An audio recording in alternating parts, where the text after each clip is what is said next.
Bonjour tout le monde. Je suis très content pour cette lancement et de voir que c'est plein à craquer pour cette première du Mobile Day, parce qu'on avait fait avec Frédéric des Android Day dans le passé. Et Android Day est devenu, parce qu'on ne va pas parler que d'Android aujourd'hui, le Mobile Day, donc c'est la première édition sous ce nom-là. Je sais qu'il y a un très très beau programme qui vous est proposé tout l'après-midi, qui était construit par Frédéric, vraiment que je remercie d'avoir mis en place. Je le remercie pour avoir mis en place tout ça, un programme qui est très riche, donc je crois qu'il va vous en dire quelques mots. Je remercie évidemment tous ceux qui ont participé à l'organisation de tout ça, que ce soit les équipes administratives, les étudiants qui nous aident, les labos, les entreprises partenaires qui viennent, tous les conférenciers, Nao, merci d'être là, Quentin et tous les autres, les étudiants aussi qui participent. Et je vous souhaite à tous une très bonne après-midi. Je crois que c'est dans le, vous savez, c'est dans les principes de l'école d'essayer d'être dans une vision très professionnalisante. Donc de vous apporter aussi des connaissances et des possibilités de faire des rencontres dans des domaines qui sont innovants. Donc là, vous allez aussi rencontrer cet après-midi des entreprises qui sont innovantes, qui cherchent à faire de la veille, à être sur des sujets nouveaux comme l'Humanity et d'autres. Donc profitez de cet après-midi pour apprendre le maximum de choses. Profitez de cet après-midi pour, si possible, faire des rencontres, développer votre réseau. C'est un des objectifs de ces journées, plus globalement du programme Open. Et voilà, je vous souhaite à tous une très bonne conférence et je compte sur vous pour que cette attention quasi parfaite que j'ai là tout de suite dure tout l'après-midi et que nos conférenciers aussi puissent intervenir dans de bonnes conditions. Donc on n'est pas un petit brouhaha qui se déclenche au fur et à mesure de l'après-midi, mais je compte sur vous pour être très attentif et permettre que tout ça se fasse dans de très bonnes conditions. Voilà. Frédéric, quelques mots sur le programme. Le programme, vous l'avez tous vu, le programme il est basé sur deux grands axes. Il y a quelques conférences dans lesquelles vous allez apprendre un certain nombre de choses, et puis il y a aussi quelques ateliers, parce qu'il nous semblait important que vous ayez aussi bien des possibilités d'acquisition que des possibilités de pratique. Et il y a un peu toutes les techniques. Il y a de l'Android, il y a du Microsoft, il y a de la robotique, il y a de l'Apple, il y a à peu près tous les mondes mobiles qui interviennent cet après-midi. Mais au-delà de la présentation des différentes activités que vous avez dû voir de toute façon dans les mails ou sur la fiche, moi il y a une chose que je voulais vous dire, c'est que je suis très fier de... Vous savez que je pilote la filière AL et IAM, et je suis très fier que les étudiants et les professeurs de cette filière soient venus se greffer comme ça cet après-midi de leur plein gré. C'est pas moi qui les ai poussés à venir faire quelque chose. Bon, un petit peu quand même, mais juste ce qu'il faut, et on me connaît, mais je dois dire que franchement je suis très très heureux parce que Quentin, que vous avez ici, Quentin Cheval que vous avez ici, est à l'école depuis 3 ans. Tous les ans il participe à ces journées, il se donne beaucoup de mal pour venir intervenir, et cette année il fait vraiment quelque chose d'intéressant, encore plus intéressant que les années passées, ce qui ne voulait pas dire que ce n'était pas intéressant les années passées. Vous allez voir Benoît Briat, qui est un ancien élève de l'école, qui a créé sa propre entreprise et qui met sur le marché du livre sa propre API. Il va diffuser sa propre API de programmation. Enfin, vous avez comme ça plusieurs personnes, soit des étudiants, soit des professeurs, de cette filière-là, qui ont décidé de nous donner de leur temps bénévolement. Ils viennent cet après-midi bénévolement, juste pour le plaisir d'être avec vous. Et ça, je trouve ça formidable. Donc, c'est juste ça que je tenais à vous dire. Et bon après-midi à vous. Profitez bien de tout ce qui va être dit. Et merci à Monsieur Planté et à Monsieur Cheval d'inaugurer la journée. Je m'incline. Merci à vous. Voilà. Bonne journée à tous, messieurs et mesdemoiselles. C'est à vous. Oui, on est parti. Bonjour à tous. On est venu avec Nao aujourd'hui pour essayer de vous parler un peu de... On va vous parler 20 secondes de la société dans laquelle on travaille tous les deux. Et puis on va vous parler un petit peu plus en détail de ce qu'il est capable de faire, de ce dont on a vraiment envie de faire avec un robot aujourd'hui, tel que Nao, et comment on le fait tout simplement. Donc si on commence...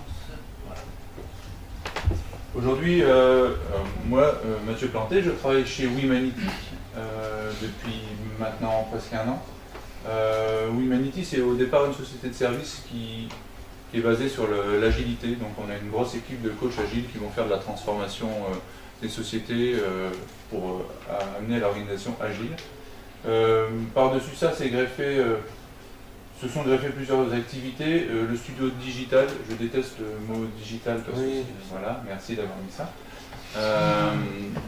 Le studio digital qui est en fait une agence de création d'appli à l'appli smartphone et web. Il y a une partie objet connecté qu'on est en train de monter en ce moment. Et nous, dans l'objet connecté, on met à la fois ce que vous connaissez comme objet connecté, les wearables de manière générale, bracelets, montres et compagnie, ou les objets que vous avez à la maison.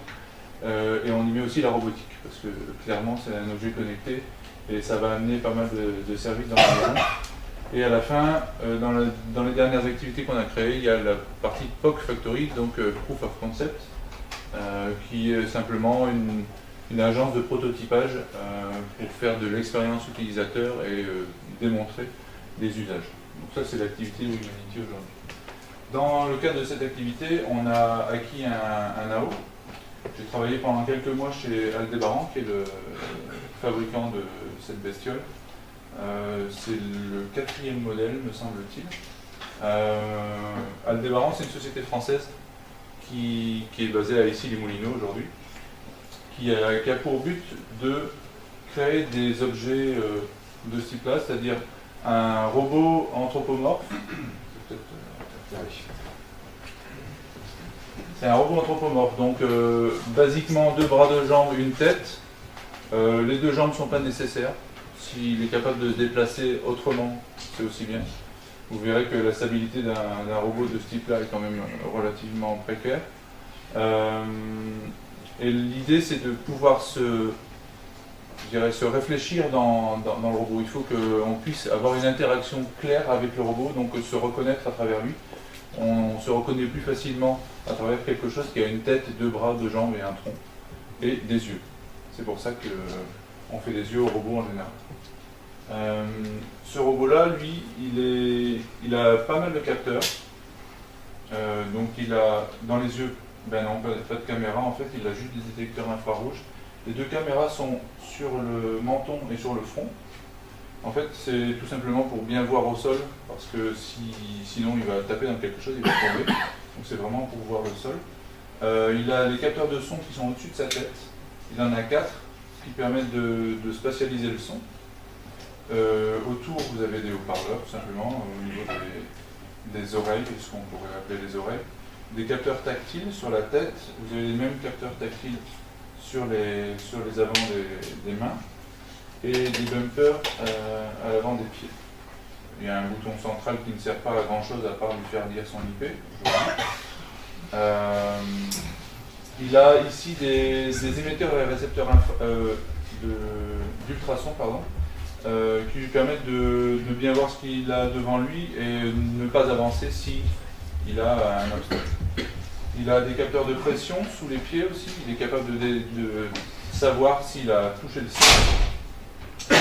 Et ça, c'est pour la partie capteur. La partie actionneur, ben, tout simplement, c'est des moteurs. Donc des moteurs d'articulation qui lui permettent de bouger sa tête, bouger ses bras.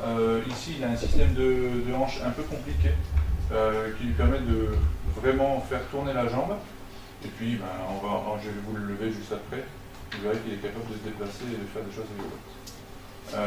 Donc ça, c'est pour la partie simple mécanique. Aldébaran avait vraiment pour but de faire un objet qui ne coûte pas 200 000 € pour pouvoir le vendre à Madame Michu. Bon, aujourd'hui, ils ne le vendent toujours pas à Madame Michu parce que ça va encore trop cher. Mais l'idée, c'était de faire quelque chose d'abordable, tout simplement en ayant un choix de matériaux, un choix d'articulation, par exemple. Tous les engrenages, ce qui coûte très très cher dans la mécatronique, c'est les moteurs et les engrenages. Là, il y a des astuces qui sont faites sur les engrenages pour ne pas avoir des engrenages trop chers, mais qui ne s'usent pas au bout de 10 coups. Donc c'est vraiment le but. Aujourd'hui, Nao coûte autour de 6 000 €, me semble-t-il. Donc si je le fais tomber aujourd'hui, j'ai perdu 6 000 €. On va essayer de ne pas le faire tomber. Et c'est vendu principalement à des gens comme vous, en fait, à des écoles pour l'apprentissage de robotique, à des universités. Il y a quelques personnes qui ont un peu d'argent qui en ont acheté, mais ça reste très anecdotique. Ce qui fait qu'aujourd'hui, la grosse difficulté, c'est de savoir comment le vendre et pourquoi on fait ça. En fait, le robot est basé sur le principe simple, c'est qu'il n'a pas d'utilité. Il ne sert vraiment à rien. Mais vraiment.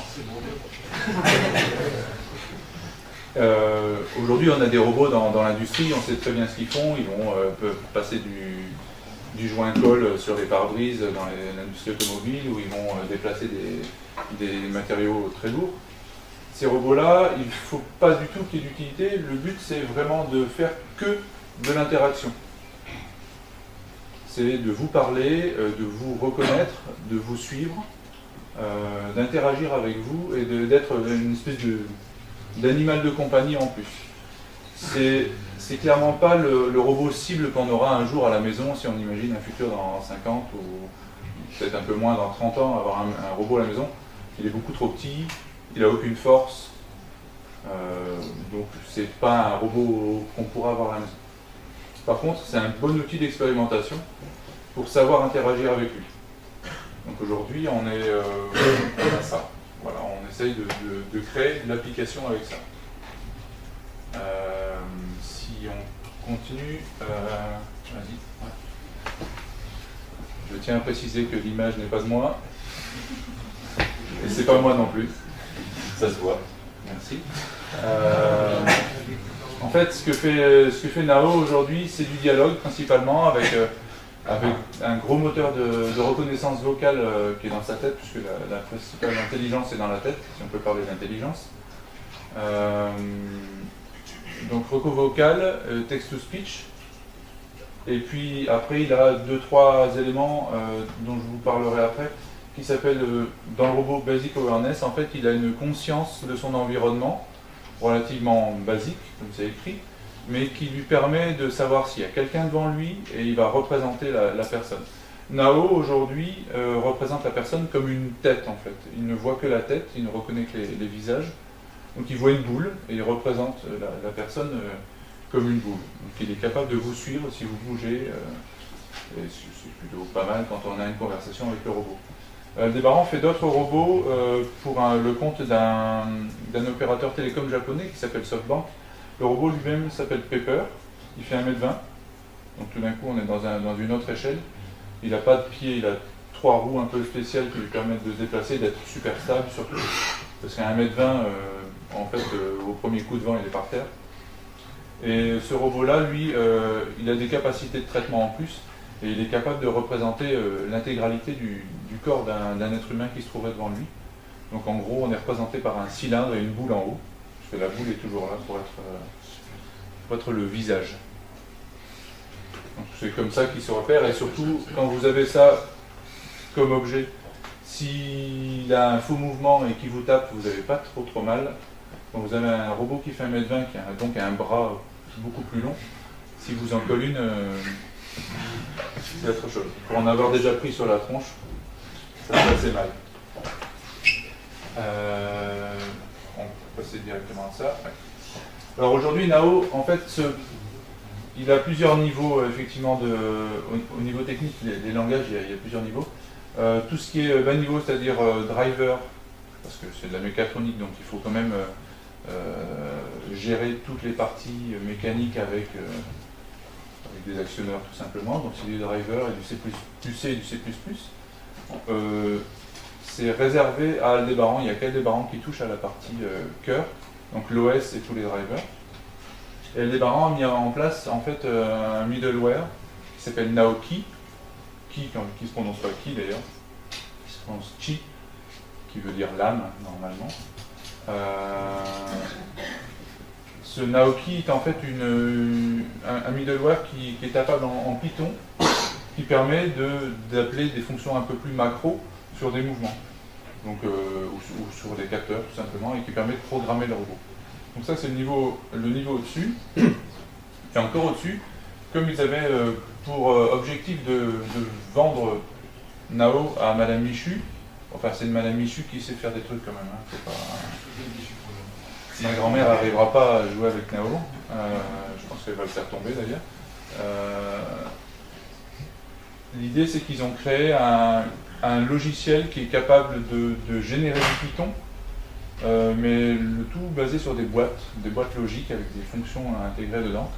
Donc vous avez une boîte qui permet de faire juste du text-to-speech, vous avez une boîte qui permet de faire de la reco vocale, et puis vous avez des boîtes de vous enchaîner, toutes sortes de boîtes logiques qui permettent de créer des applications qui s'appellent des comportements pour un robot. Et aujourd'hui, par exemple, celui-ci, il n'a aucun comportement intégré, il est totalement nu, et on peut lui créer n'importe quoi pour faire un dialogue, si vous voulez qu'on crée un dialogue pendant les quelques minutes suivantes, on pourra faire ça. Et ce logiciel s'appelle Chorégraphe. Je vais vous le montrer juste après. Donc voilà, ça c'est le tour d'horizon sur Nao. Si déjà il y a des premières questions, n'hésitez pas, vous faites un grand signe. Il y a un micro, dire si vous n'avez pas à vous exprimer fort. Non, tu veux pas? Il n'y a pas de micro. Ah non, on a coupé le son. Pardon. Donc il n'y a pas de micro. Donc vous allez devoir parler fort. On va sur Chorégraphe. Ouais. On joue un peu.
Aujourd'hui, en fait, je les ai mis, lui, principalement, je l'ai mis en filaire pour être tranquille.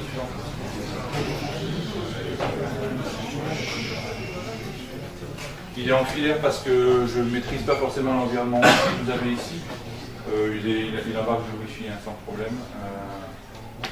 Donc là, on est connecté directement avec le logiciel sur le robot. Ce que vous voyez là en bas, c'est une représentation de ce qui capte en fait sur tous les capteurs, parce que les moteurs renvoient en permanence leur position. Donc il sait quelle est la position du robot directement dans l'interface. J'ai une question. Oui. Il embarque une batterie là? Oui, il embarque une batterie. Et c'est quoi l'autonomie du coup? Alors ça dépend énormément de l'utilisation que vous en faites.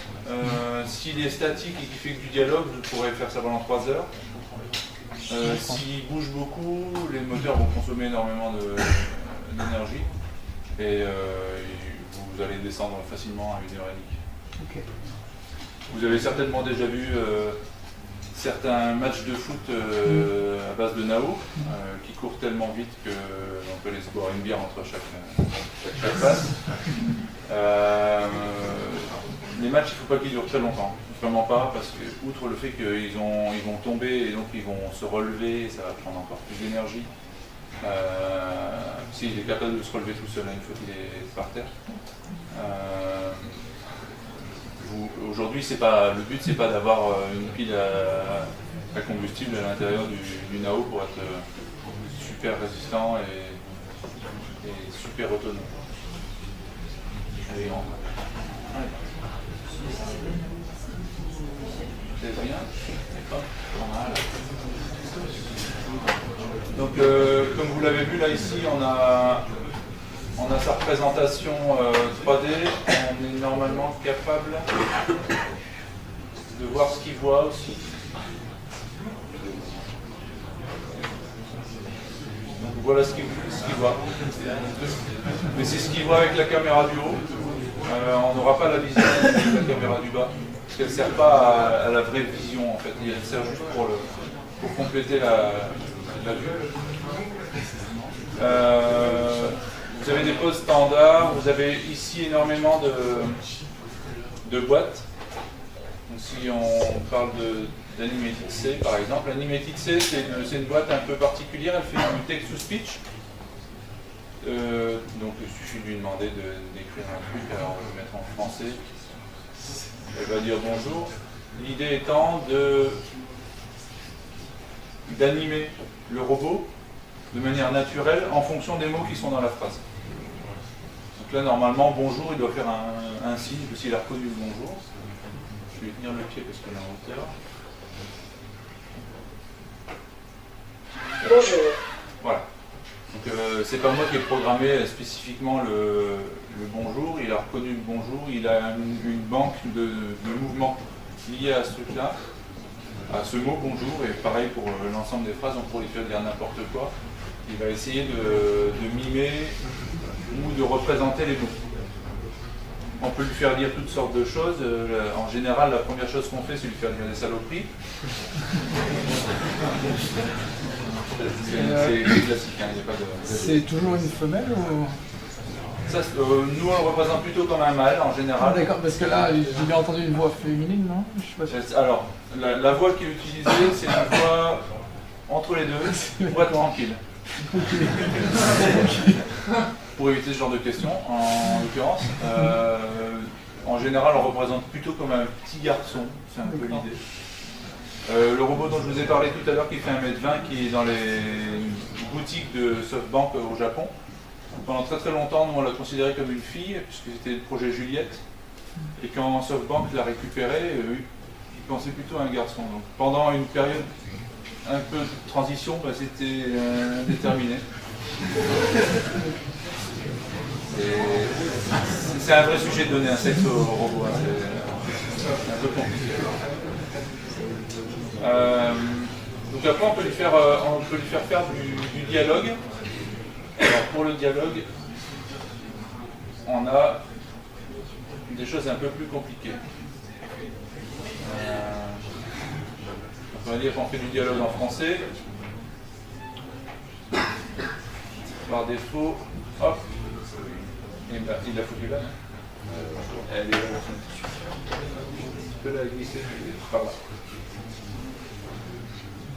Voilà. Tu ouvres l'anglais aussi, s'il te plaît? L'anglais? Ouais. Voilà.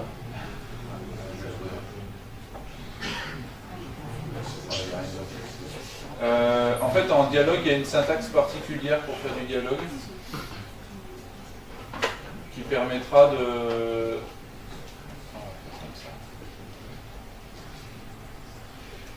Excusez-moi. Hop, là, un petit tape dialogue, s'il te plaît.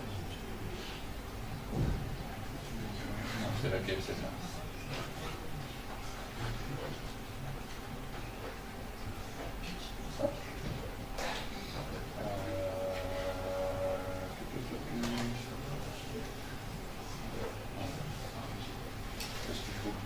En fait, l'idée c'est de faire, il y a une petite syntaxe assez simple mais qui permet de faire des arbres de décision et de dialogue. Simplement, vous avez des topics de base. Avec ces topics, il va reconnaître des mots dans la phrase et puis vous allez réagir en fonction de ça et lui il va continuer à réagir. C'est vraiment un arbre en fait. Vous pouvez créer des arbres de dialogue, ce qui limite aussi le dialogue, c'est-à-dire qu'il va toujours tourner en rond autour de ce qui a été défini au départ. Il ne pourra pas sortir de ce cadre-là et inventer quoi que ce soit. Il ne va pas aller se connecter à Internet pour savoir « Ah, dis donc, je vais raconter une connerie sur Wikipédia ». Non, ça, il ne saura pas le faire. On pourrait aujourd'hui développer ce genre de choses, mais ça prend énormément de temps. Et l'idée, c'est de faire en sorte que le robot soit capable de faire plein de choses, pas forcément très bien, mais plein de choses. Sinon, il y a des outils qui existent aujourd'hui pour faire du dialogue, et des sociétés qui font que ça, qui pourraient être intégrés dans le robot, sauf que, en fait, pour le rendre autonome, quand même quelques heures, et pas trop cher, le processeur qui est dans sa tête est relativement basique. En gros, il est con.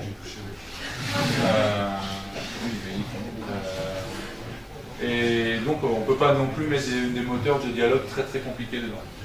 Si vous avez une énorme machine à côté de ça, ça permet d'aller un peu plus vite et un peu plus loin. On a le droit de modifier la partie hardware pour que les cartes de Nao Ah bah si vous achetez le Nao pour vous pouvez le bidouiller comme vous voulez, il n'y a pas de souci, on peut lui mettre un frigo dans le dos. Non mais on fait ce qu'on veut après, il n'y a pas de propriété physique d'Aldebaran. Après, il n'y aura pas de garantie. Hein. Si vous l'avez ouvert, je pense que ils ne voudront pas. Vous pensez à quoi? Alors pour changer le processeur, ça va être assez compliqué quand même, hein, parce que c'est petit à l'intérieur de la tête. Et oui, c'est vraiment petit. Et il faut vraiment faire de la ventile aussi, parce qu'il ventile beaucoup, il traite énormément de choses quand même. Donc il y a un petit ventilo à l'arrière de la tête, mais ça ne suffira pas si vous mettez un plus gros processeur. Tout ça, c'est pour vous montrer qu'en fait, dans un environnement de robot comme ça, c'est très contraint. Il n'y a pas de place, on n'a pas beaucoup d'énergie, il faut absolument consommer le moins possible. Donc, on fait du frais embarqué jusqu'au bout. Qu'est-ce que tu veux qu'on fasse? Dialogue. S'il vous plaît.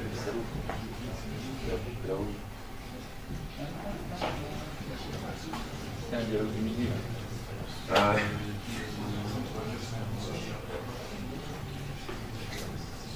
Alors ça, c'est un dialogue qu'on avait écrit pour Total. Total faisait des conférences en interne, et c'était pour pouvoir faire un peu d'interaction pendant la conférence. Donc tel que vous le voyez ici, hop, cette fois-ci on a quelque chose d'écrit.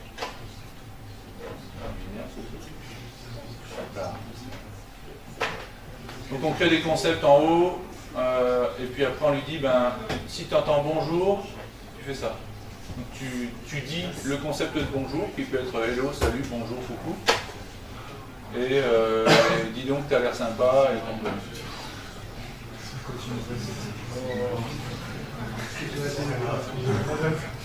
Pardon? Non, mais il n'y a pas de délire là-dedans encore.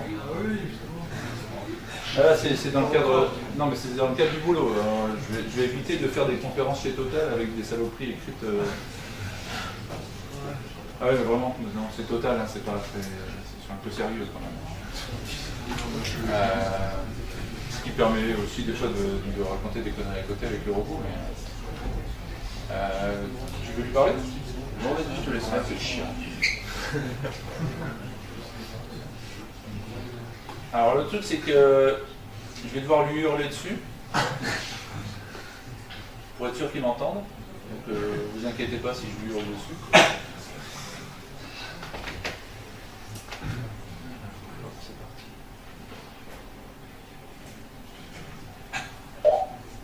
Salut. Bonjour. Hello, dis donc, tu as l'air sympa. À quoi tu sers? Je ne sers à rien, je suis un robot d'interaction qui a pour but de dialoguer avec vous et vous expliquer que la robotique entre lentement dans le quotidien des humains. Tu fonctionnes comment? Voilà la raison en fait. Vous voyez en bas la petite boîte de dialogue qui fait la reco. Il reconnaît n'importe quoi. Voilà, c'est le problème. Comment tu fonctionnes? Voilà. C'est ce que je disais.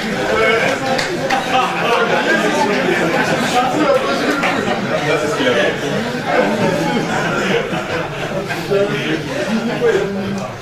C'est une illustration du problème de...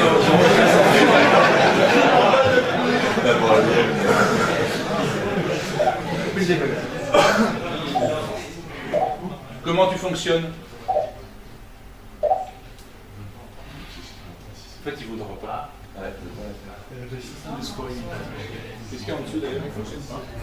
Enlève le S. Qu'est-ce que tu sais faire? Je sais chanter, parler, danser, dialoguer, faire quelques bêtises et vous regarder dans les yeux s'ils sont jolis.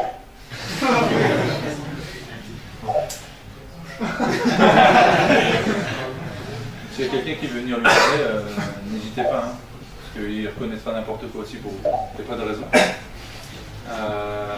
Donc là, en fait, ce que vous entendez, les bilips, c'est c'est fait pour vous indiquer qu'il est en mode écoute ou pas. Donc quand là, il est en mode écoute, il va comprendre n'importe quoi, j'arrête. Il calcule la chose et il écrit n'importe quoi, totalement. Voilà. C'est l'image. Cette interaction, ce retour est nécessaire en fait encore aujourd'hui, parce qu'on ne sait pas quand est-ce qu'il nous écoute, et sachant qu'il est incapable de vous écouter quand il est en train de calculer et vous parler, mais il faut qu'il indique réellement qu'il est en train de vous écouter. Voilà. Je vais le faire sortir du dialogue. Donc voilà, là il est sorti du dialogue, on est tranquille, il ne va plus raconter de conneries. Je vais le mettre ce qu'on appelle en live. Donc la live, c'est une vie autonome normalement. L'idée c'est qu'il simule un comportement pseudo-humain. Et donc il va essayer de choper des visages et des gens. Et il a un mouvement de balancier permanent pour faire croire qu'il respire. Parce que c'est justement, l'idée c'est de simuler cette interaction avec un être vivant. Donc il respire et en fait on s'est rendu compte que parler à quelque chose de très statique, c'était moins sympa que parler à quelque chose qui bougeait en permanence. Donc voilà. Alors là, je sais pas, il a chopé un truc.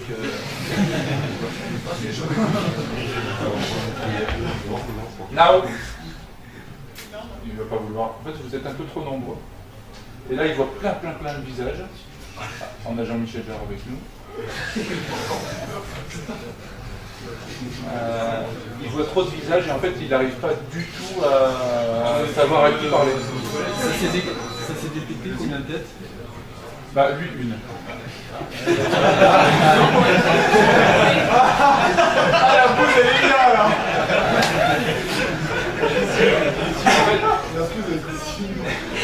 Le premier capteur qui intervient, c'est le son.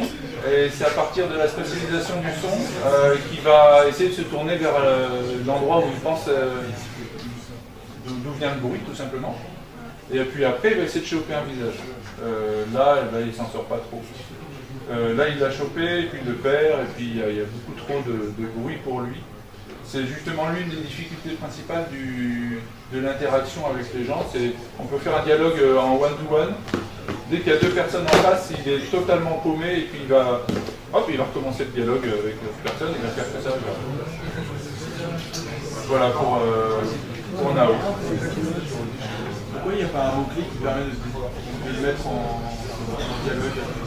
En fait, on peut lui mettre le mot-clé. Si je démarre le truc, le bonjour peut être le mot-clé. Mais en fait, il va créer un focus sur une personne. Et il va rester dans le focus tant qu'il n'a pas perdu la personne. S'il la perd plus de 3 secondes, ça veut dire que la personne est peut-être partie. Et donc, il va essayer de rechoper quelqu'un et recommencer le dialogue. Et son vocabulaire, la compréhension, en fait, tous les mots que vous voyez là, c'est moi qui les ai écrits pour le coup. Au niveau de la compréhension orale, il fait la traduction simplement. Le fait il a un dictionnaire au départ. En fait. C'est un logiciel du commerce qui est dans sa tête. C'est nuances. L'idée c'est, ils ont un dictionnaire de base avec des phonèmes principalement. Et puis ils vont essayer de reconstituer un ensemble de mots. Comme on le voit là, l'ensemble de mots n'est pas toujours terrible. Mais il faut essayer de faire avec, justement. C'est la grosse difficulté aujourd'hui. Pepper, qui est dans les magasins japonais, a le même type de problème, sauf que le japonais est beaucoup plus compréhensible par les robots. Ne me demandez pas pourquoi. C'est comme ça. Je sais pas, c'est le pays des robots. Donc voilà, je ne sais pas si vous avez des questions là-dessus, si... Il en a chopé un ou deux. Est-ce que ça s'est connecté à Internet, on lui pose une question pour aller chercher? Alors aujourd'hui, il n'y a pas d'application comme ça. Et aujourd'hui, en fait, il est très creux. Il sait faire des choses, mais il n'a pas d'application réelle. C'est justement la grosse difficulté pour Aldébaran. C'est de trouver des vraies applications qui permettront de promouvoir le produit. Il n'y a pas d'App Store pour ça. S'ils ont un App Store interne qui est à peu près grosse bouse, mais C'est un objet connecté mais qui ne sait pas se connecter. En fait, il a- il ne sait pas allumer la lumière. non. Le but c'est pas d'en faire une télécommande non plus en fait. Non, parce que pour allumer la lumière, clairement, il vaut mieux avoir une télécommande qu'un AO. Hein. Oui, non, bien sûr. Dans le futur, il faudrait. Dans le futur, oui, peut-être. Même si Mais même s'il a l'interrupteur à hauteur, ouais, ça c'est un truc de feignasse, mais il a quoi comme connecteur? Il y a le Wi-Fi, je crois que c'est le Bluetooth qui est intégré dessus. Bluetooth avec une clé Bluetooth, on peut lui mettre du Bluetooth, mais il a des ports USB à l'arrière de la tête. Ah, donc il a c'est ça? Non. Mais enfin, tout ça c'est juste une plateforme de développement, hein. C'est pas un produit fini du tout. Et le but c'est par exemple de vous demander de faire des applis pour un AO. Quelle est la meilleure appli pour vous? Alors, visiblement aller jusqu'au bouton pour appuyer sur le interrupteur. Distribuer des bières, alors un autre problème. Alors cette petite main là, en fait elle a aucune force. Et aucune. Hein. Donc ça va être un problème parce qu'il va faire tomber la bière. Sur un rouleau plus gros. Oui. Sur Paper avec un distributeur à bière, c'est pas mal. Voilà. T'as des choses à ajouter, Quentin? Merci, Quentin. Est-ce que vous avez d'autres questions? N'hésitez pas. Moi je me demandais, vous qui êtes professionnel dans le milieu, vous pensez qu'il y a des limites au développement des robots? Enfin, on se pose plein de questions jusqu'où ça pourrait aller. J'ai lu pas mal de bouquins de science-fiction sur les robots, Asimov, mais en fait il n'y a pas vraiment de limite. Hein. Ouais, Il respecte le temps. Lui, il est incapable de vous faire du mal, ça c'est sûr. Effectivement, on peut se pincer les doigts sous les jambes, mais il ne va pas vous tuer. Et il ne va pas vous protéger non plus, par contre. En fait, en réalité, il n'y a pas de limite, à part la technologie maintenant. Aujourd'hui, la technologie permet ça. Alors, vous avez des robots beaucoup plus perfectionnés qui existent. C'est des robots qui valent à peu près 1 million d'euros pièce. Aldebaran a aussi un robot qui s'appelle Roméo, qui fait 1m70 et 80 kg. Ça commence à devenir une belle bête. Lui, il vaut 250 000 euros. Vous n'en achèterez pas tous aujourd'hui, je pense. Je vous le souhaite, hein, mais par contre, effectivement, il est beaucoup plus avancé. Il ne va pas casser tout de suite. Je crois qu'il ne tient pas bien debout. Mais il a beaucoup plus de processeurs, beaucoup plus de batterie. À l'heure actuelle, c'est ça. Ouais, aujourd'hui, c'est un robot de recherche. Et au Japon, vous en avez aussi qui valent des sommes astronomiques. Il a l'apparence d'un petit garçon. Pardon? Il a l'apparence d'un petit garçon. Roméo? Ouais. Roméo, non, c'est un mec qui fait 1m70. Il a une tête de gamin, on dirait. Ouais. Ah oui, oui. Il fait très enfant. Ouais, c'est vrai qu'il y a des joues un peu bizarres, ouais. Bon, après, tu lui mets une perruque, t'en fais ce que tu veux. Ça a l'air de t'intéresser. Non, moi, ça ne dira pas non. Là-haut, là, chez Humanity, Ouais. ça dépasse le cadre du POC, justement, c'est pour parler du politique total. En fait, Nao nous sert à promouvoir la robotique de manière générale. D'accord. Parce qu'il est facilement déplaçable. Je vous aurais jamais amené une Paper parce que c'est beaucoup trop lourd et c'est très compliqué. Tu peux utiliser chorégraphe pour Pardon? chorégraphe. Genre chez moi, je peux l'utiliser. Oui. Ça peut être intéressant pour ceux qui veulent essayer de développer sur Nao. Vous pouvez aller sur le site d'Aldebaran et télécharger chorégraphe. En fait, du coup, vous n'aurez pas le robot avec. Et vous avez la petite représentation 3D en bas. Quand il parle, ça fait des bulles.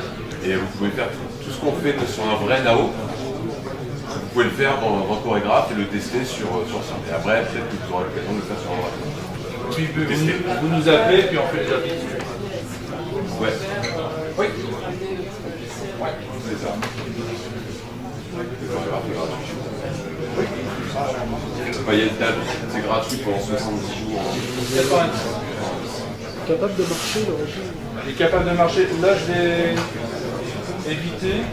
Est-ce qu'il a... Je ne sais pas s'il a une danse. Il a des applis. Je t'en avais envoyé. Ah, mais alors non. Bah, sinon, fais-le s'asseoir. En fait, on peut aussi, pour créer toutes les animations, si on veut lui faire une danse particulière ou un truc un peu rigolo, raconter une histoire, mais où vous maîtrisez tous les mouvements, il y a un mode animation qui existe.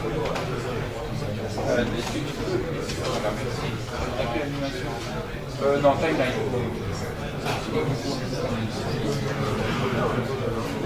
Cette timeline, elle permet en fait de maîtriser le robot. Simplement.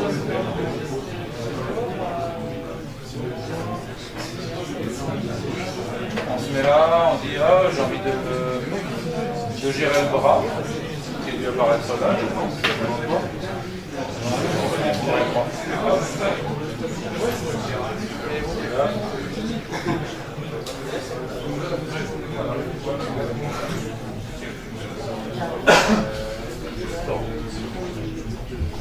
C'est bien.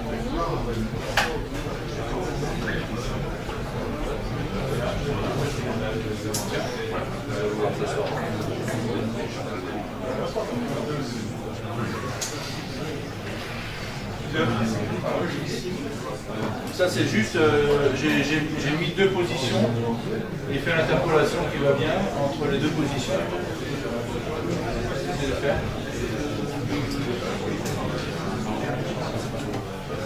Et je peux jouer sur les différents... Donc en fait, chez Aldébaran, quand ils font des applications, avec des mouvements particuliers, des danses par exemple, ils ont une équipe d'animateurs qui sont en fait des gens qui viennent de l'animation 3D classique, qui font du film d'animation, qui font du jeu. Ils ont pas mal de game designers au départ pour faire de la robotique. Eux, c'est des créas, vraiment, c'est des animateurs. Vous pouvez créer vos propres mouvements et puis dire que c'est celui-là finalement le mouvement, la position qui va bien. Je vais le mettre plus loin. Hop.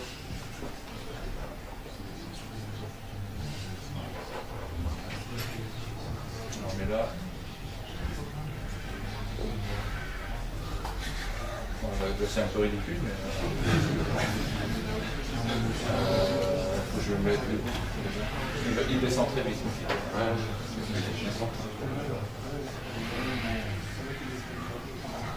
Là, il fait l'intégralité du mouvement. Il fera tout pour atteindre la position qu'on lui demande.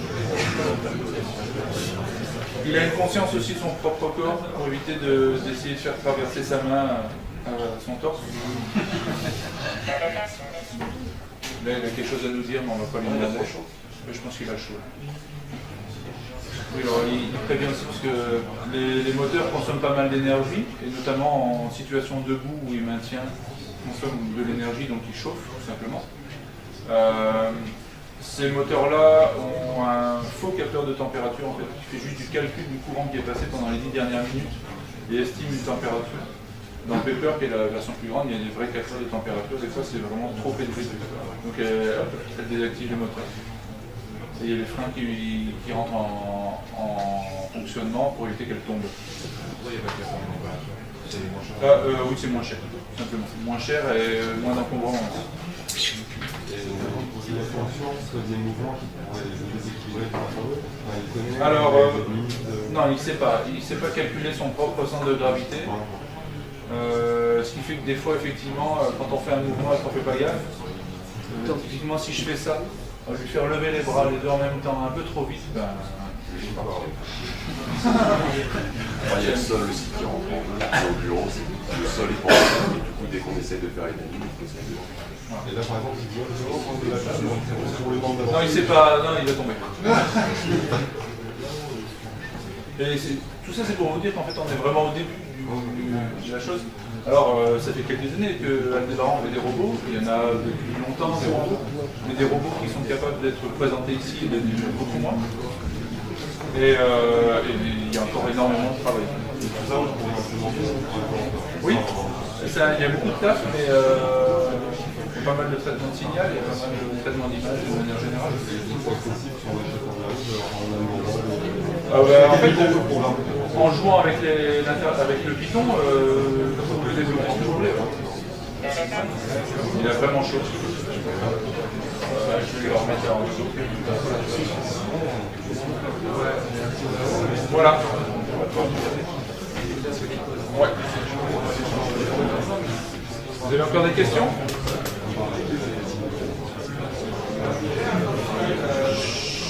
S'il vous plaît.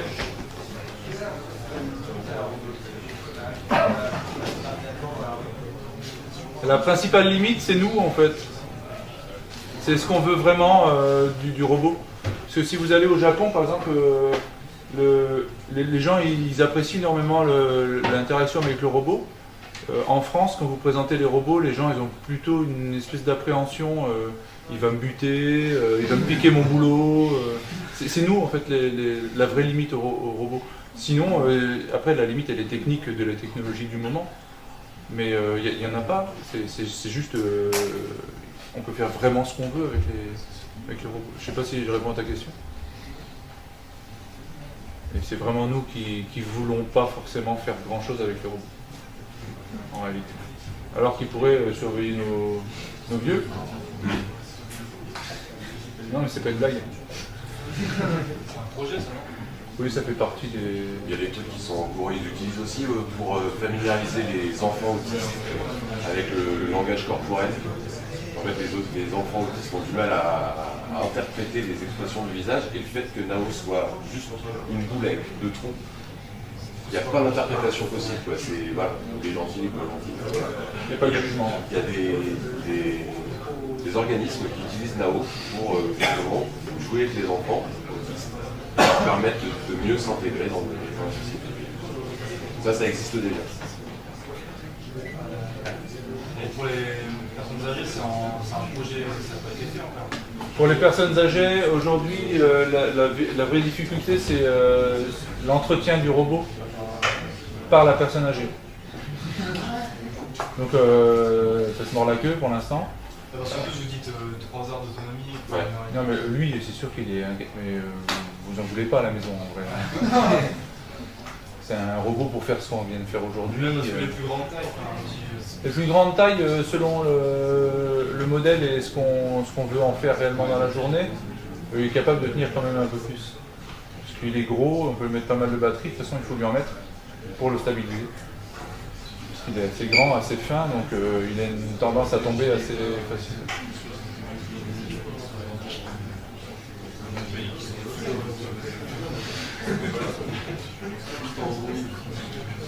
C'est bon? D'autres questions? Il n'y a pas une ligne de vêtements développée pour les Nao là? Ils ont essayé, mais... Le truc, c'est que t'as pas le droit de l'habiller parce qu'en fait, dès que tu vas lui mettre un truc sur la tête, il a trop chaud. Ouais, mais au moins pour le pas. il n'entend plus rien non plus. Lui aussi. Un jean. En fait, tu veux lui mettre un soutif en cuir avec des coups. Ouais, voilà. Plusieurs réponses à une même phrase? Oui. En fait, avec la notion de concept, est-ce que tu peux essayer de... Et dans le... Je sais pas, elle est où la souris? Ouais. En fait, avec la notion de concept, vous pouvez mettre derrière un concept n'importe quoi, dans un tableau par exemple, et puis il va en prendre un au hasard. Donc après, effectivement, on peut créer un minimum de random dans la réponse, mais ça sera toujours ultra cadré, tel que c'est fait là. Ou alors il faudrait vraiment mettre des dialogues où vous avez prévu 1 milliard de réponses, et ça peut être rigolo, mais c'est un peu long. J'ai pas entendu ce que vous avez dit tout à l'heure, il y a le wifi là, ce truc-là? Oui, il y a le wifi dedans, oui. Là, je l'ai laissé en filaire parce que... ça, c'est la notion de concept en fait. Le bonjour, on peut mettre n'importe quoi et puis vous pouvez mettre une phrase à la... Enfin, un concept Toto. Et le concept Toto, vous mettez n'importe quoi derrière et puis en mode tableau, en mode liste. Plutôt. Et on peut lui demander quel temps il fera demain? Vous pouvez essayer, mais il ne va pas vous répondre. Et c'est assez rigolo parce qu'en fait, il va quand même vous écouter, mais il n'aura pas réponse. Il cherche pas, ouais, non, il n'y a pas de... En fait, vous pouvez le développer, ça par contre. C'est pas développé. On peut faire l'application tout simplement qui va aller chercher la météo tous les matins, il la met dans son coin, et puis si on lui demande, il la récupère dans sa mémoire et puis vous la donnez. Rien fait, il n'a pas une sorte de type. Si, en fait, il y a un jeu d'animation ou d'applications qui existent aujourd'hui. Le problème, c'est qu'en fait, ils se servent de Nao que d'objets de démonstration. Donc, comme c'est un objet de démonstration, ben, toutes les applications qui existent sont des démos. Donc, c'est vite assez chiant. Il y a des dialogues qui existent sur quel sport tu préfères, est-ce que tu aimes bien le sport d'hiver, enfin, voilà, ça reste assez basique.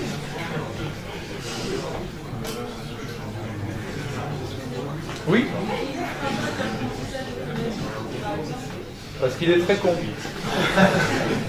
Non mais l'apprentissage aujourd'hui c'est quelque chose de très compliqué à mettre en place. Ça représente aussi pas mal de bases de données et de traitements. Et aujourd'hui il n'est pas capable de faire ça. On pourrait le déporter, faire le côté serveur, mais ça veut dire que si vous voulez une réponse, s'il vous plaît, merci. Si vous voulez une réponse correcte dans un dialogue, il faut quand même qu'il vous réponde en moins de 200 millisecondes. Et moins de 200 millisecondes avec la reconnaissance vocale, la transmission vers des serveurs, un traitement et le retour, c'est mort. Aujourd'hui, le robot n'est pas capable de vous répondre en moins de 200 millisecondes. Au-delà de 300 millisecondes, vous allez être dans une espèce de communication délire comme vous pouviez l'être au téléphone à une époque où les gens étaient très loin. Et, on attend la réponse et puis on finit par se parler en même temps et puis ça devient n'importe quoi. C'est le problème. Ouais. Vous avez parlé d'évolution, mais c'est quoi les changements qu'il y a eu depuis la première version de la Globalement, il y a eu des évolutions sur le processeur qui a quand même été un petit peu augmenté au fur et à mesure. Les capteurs, au début, il n'y avait que 2 capteurs de son, maintenant il y en a 4. Il n'y avait pas de capteur infrarouge dans les yeux. Ils étaient là que pour faire du retour visuel avec des LED. Et globalement, après, il y a des évolutions des engrenages et des moteurs pour essayer d'avancer en fonction de ce qui se fait sur le marché. Et vous, votre boulot, du coup, ça consiste... Nous, la robotique, vous avez des missions, vous devez développer... Nous, on fait ce qu'on est en train de faire aujourd'hui, là. On fait de la promotion. On fait des applications aussi de notre côté. Ouais. Mais ces appliques... d'accueil, c'est de l'accueil, ce genre de choses.